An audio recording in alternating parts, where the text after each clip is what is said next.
I say that there is one shortcut that I will be willing to acknowledge, and that is having a great mentor. So if you have somebody who is an expert in the field, or you respect and has already put in the 10,000 or 20,000 or 30,000 hours, that person can steer you. They can say, look, Brendan, you're pretty good at this skill, but you have this weakness. Start working more on that. And normally, if you didn't have a mentor, our tendency in practicing a skill, is to over-practice what we're already good at. A mentor will tell you, will look at you and say, you're weak here, practice that. They'll also say, avoid this, don't waste time here. They could cut that 10,000 hours down to 9,000 maybe if they're really good, they're really smart. You're not going to be effective in your actions in the world if it doesn't come from within, if there isn't some kind of inner spirit guiding you. If it's just something you read in a book by Ryan Holiday or Robert Greene and you're applying it, but it doesn't have something in your heart or in your spirit, you're going to botch it. It's not going to be real. It's not going to be effective. This uniqueness that you're born with, there's a purpose, there's a reason behind it. Our culture, who we are, depends on the diversity of people that exist within it, each person bringing their own personal skills, their own uniqueness to bear it within our culture, expressing all of these different skills and ideas, creating this kind of rich soil. It's why we celebrate a period in history like the Renaissance. So this uniqueness that you were born with is your purpose, is your fate, is your destiny. In conquering something, in learning a skill, you have to do it over and over and over and over again. And if you just are in the moment, you're just frustrated and you're bored, you're going to give up.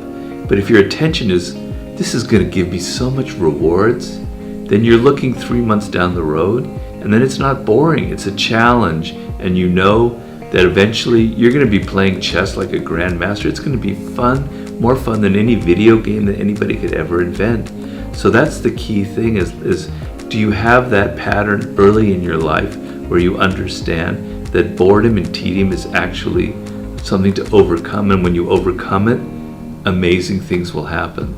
People, when they have this sort of negative view of power, damn it, that makes me so angry. It triggers all of my buttons. I'm sorry to say, because I am an emotional creature, I have to admit. Because everything is about power. The idea that you don't want power, that you say, oh, I'm not interested in that. I'm all about truth and justice and what's good for humanity. That's a form of power, I'm sorry to say.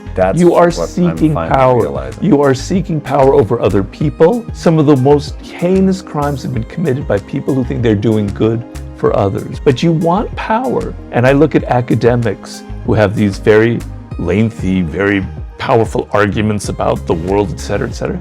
It's all about power. They don't want to admit it. They want to admit it's just about ideas. It's just about intellect. It's about, the realm of exchanging ideas. Bullshit. It's about power. You have to be able to be open to what's happening in the present moment. People with events, but because of fear, you're slipping further and further behind. You're locked in the past. You think that ideas that you had are exactly what's happening. You're not paying attention to the things that are around you, because paying attention is hard and it's difficult, and it means letting go of some of your most cherished ideas about the world and just being open to experience. The worst situation is to feel like you're miserable, you're unhappy, you feel blocked in what you're doing, but you don't have the requisite energy to change yourself. You try different things, but you're half-assed about it. You consider changing your career. You maybe start thinking about some new skills, but you're not emotionally, deeply engaged in what you're trying to change. You have to tell yourself, time is of the essence. You have less of it than you think. You could die tomorrow. It's not going to come easily. So you have to be energized and motivated and excited to actually make the change. It's your level of degree of want and energy that will get you out of your rut. And sometimes you have to feel desperate and urgent in order to really get the requisite energy. The idea is, instead of just acting on your emotions, instead of just acting out of anger, you step back and you catch yourself. When you go through a process, first you are aware that you don't know where your anger is from. You've made that decision, you understand it. You step back and you go, what's it that I'm really, really angry about? And in the moment that you catch yourself, you stop yourself from doing probably something stupid, saying something that'll get you in trouble. 80% of the mistakes you make in life come from this fact that you do things without being aware. You react emotionally